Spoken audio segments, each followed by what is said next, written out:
Hindi lang must win ang Pilipinas kontra New Zealand mamaya. Kailangan tambakan ng gilas ang Tall Blacks para sa pag-asang makausad sa semifinals. Para sa detalye, mag-uulat live mula sa Mall of Asia Arena si Erel Kabatbat. Erel? Luchi, win o go home, ito ang lagay ngayon ng ating kuponan. Kaya desidido ang Gilas Pilipinas na makabawi sa New Zealand Tall Blacks mamayang gabi. Ang kuponan na dating hinawakan ni Coach Tab Baldwin.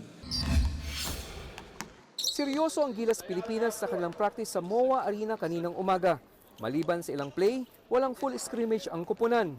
Puro shooting at pagtira mula sa free throw line ang kanilang ginawa. Hindi nagpa-interview ang team, pero baka sa mga mukha nila ang bigat ng laban mamayang gabi. Ilang sandali pa sumunod na ang ensayo ng mga kalaban nilang Tall Blacks. Nauna nang iginit ni Samahang Basketball ng Pilipinas President Manny V. Pangilinan ang kahalagahan ng manalo sa Tall Blacks. We need to win tomorrow if we want to, kung gusto natin pumasok sa semis, di ba? Dapat daw bantayan ng kuponan ang sakit na biglang inaalat habang namamayagpag ang kalaban. May isang yung kata-time out lang ni Coach Tab, inbound, naagawan tayo. Sabi ko, wow, sakit no, no? Pero may pagmamalaki ng Gilas ang pakikipagsabayan sa world number 5 na France. They played well, they tried their best. Wala ka nang mahingi ng iba pa, no? Tingin din ni France team captain Boris Diaw kung muling ipapakita ng Gilas ang malakas na laro ay may pagkakataong itong manalo laban sa New Zealand. Well, they got a good chance to win. I mean, we saw it tonight. They play good together. They be able to make some baskets. They play with a lot of energy, so everything's possible.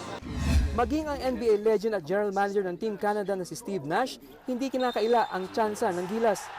I think France is the most talented and experienced team here. So, you know, they'll probably be the hardest team for everybody. But I think that everyone's competitive. I think everybody could beat each other on any given day.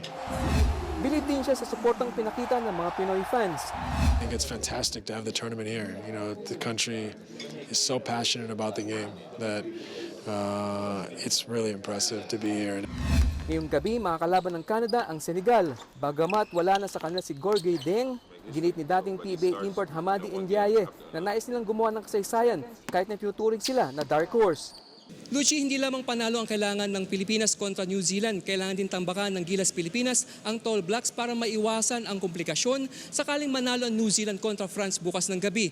Kung magkaganon kasi, kailangan natin ng mas mataas na quotient sa tiebreak para makapasok tayo sa semis. Luchi? Maraming salamat, Erel Kabatbat. Be sure to come back. Use 5 everywhere. Copyright 2016.